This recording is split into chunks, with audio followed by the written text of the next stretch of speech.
बाल विकास एवं इसके सिद्धांत। विकास की अवधारणा। विकास की प्रक्रिया एक एवरेल क्रमिक तथा सतत प्रक्रिया होती है। विकास की प्रक्रिया में बालक का शारीरिक, क्रियात्मक, संज्ञानात्मक, भाषागत, संवेगात्मक एवं सामाजिक विकास होता है। विकास की प्रक्रिया में रुचियों, आदतों, दृष्टिकोणों, जीवन मूल्य, स्वभाव, व्यक्तित्व, व्यवहार इत्यादि का विकास भी शामिल है। बाल विकास का तात्पर्य है बालक के विकास की प्रक्रिया। बालक के विकास की प्रक्रिया उसके जन्म से पूर्व गर्भावस्था से प्रारंभ हो जाती है। विकास की इस प्रक्रिया में वह गर्भावस्था, शैशवावस्था, बाल्यावस्था, किशोरावस्था, प्रौढ़ावस्था इत्यादि कई अवस्थाओं से गुजरते हुए परिपक्व की स्थिति प्राप्त करता है। मानव विकास की अवस्थाएं। मानव विकास एक सतत प्रक्रिया है। शारीरिक विकास को तो एक सीमा परिपक्वता प्राप्त करने के बाद रुक जाता है, किंतु मनोशारीरिक क्रियाओं में विकास निरंतर होता रहता है। इन मनोशारीरिक क्रियाओं के अंतर्गत मानसिक, भाषाई, संवेगात्मक, सामाजिक एवं चारित्रिक विकास आते हैं। इनका विकास विभिन्न आयु स्तरों में भिन्न भिन्न प्रकार से होता है। इन आयु स्तरों को मानव विकास की अवस्था कहते हैं। अधिकतर विद्वान इन विकास का अध्ययन निम्नलिखित 4 अवस्थाओं में करते हैं। शैशवावस्था। शैशवावस्था जन्म से 2 वर्ष तक। उससे यह बाल्यावस्था। बाल्यावस्था 2 वर्ष से 12 वर्ष तक, ये 11 वर्ष तक भी है कहीं कहीं। किशोरावस्था 12 वर्ष से 19 वर्ष तक और वयस्कावस्था 19 वर्ष से मृत्यु तक। शैशवावस्था जन्म से 2 वर्ष तक, बाल्यावस्था 2 से 12 वर्ष तक, किशोरावस्था 12 से 19 वर्ष तक और वयस्कावस्था 19 वर्ष से मृत्यु तक। शैशवावस्था जन्म से 2 वर्ष तक की अवस्था। शैशवावस्था में अनुकरण एवं दोहराने की तीव्र प्रवृत्ति बच्चों में पाई जाती है। इसी काल में बच्चों का समाजीकरण भी प्रारंभ हो जाता है। बाल्यावस्था 2 से 12 वर्ष की। इस काल में बच्चों में चिंतन एवं तर्क शक्तियों का विकास हो जाता है।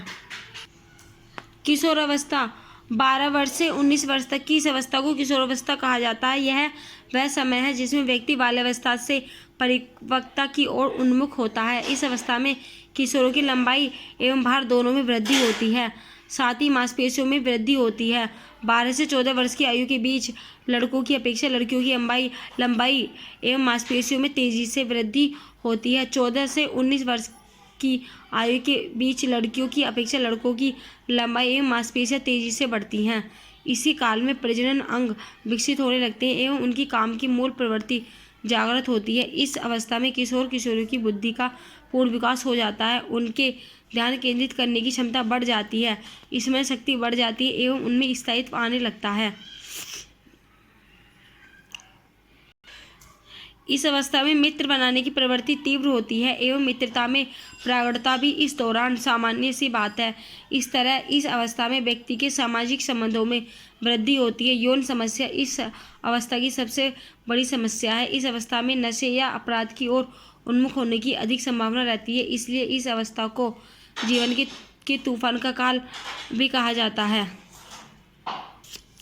निरंतरता का सिद्धांत। इस सिद्धांत के अनुसार विकास एक न रुकने वाली प्रक्रिया है। माँ की गर्भ से ही यह प्रक्रिया प्रारंभ हो जाती है और मृत्यु उपरांत चलती रहती है।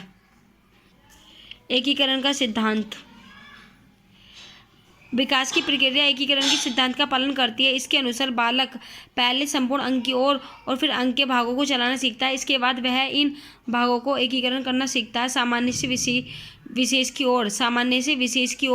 की ओर बढ़ते हुए विशेष प्रतिक्रियाओं तथा चेष्टाओं को इकट्ठे रूप में प्रयोग में लाना सीखता है। उदाहरण के लिए एक बालक पहले पूरे हाथ को, फिर अंगुलियों को और फिर हाथ एवं अंगुलियों को एक साथ चलाना सीखता है। बालक के विकास में वंशानुक्रम एवं वातावरण का महत्व। बालक के विकास की प्रक्रिया आंतरिक एवं बाह्य कारणों से प्रभावित होती है। वंशानुगत कारक, शारीरिक कारक, वृद्धि, संवेगात्मक कारक, सामाजिक कारक इत्यादि बाल विकास को प्रभावित करने वाले आंतरिक कारक हैं। सामाजिक, आर्थिक स्थिति एवं वातावरणजन्य अन्य कारक बालक के विकास को प्रभावित करने वाले बाह्य कारक हैं। वंशानुक्रम का प्रभाव। वंशानुक्रम माता पिता से संतान को प्राप्त होने वाले गुणों का नाम है। एक व्यक्ति के वंशानुक्रम में वे सब शारीरिक बनावटें, शारीरिक विशेषता, क्रियाएं या क्षमता सम्मिलित रहती हैं जिनको वह अपने माता पिता, अन्य पूर्वजों या प्रजाति से प्राप्त करता है। शारीरिक लक्ष्यों पर प्रभाव। बालक के रंग, रूप, आकार, शारीरिक गठन, ऊंचाइयाँ इत्यादि के निर्धारण में उसके आनुवंशिक गुणों का महत्वपूर्ण हाथ होता है।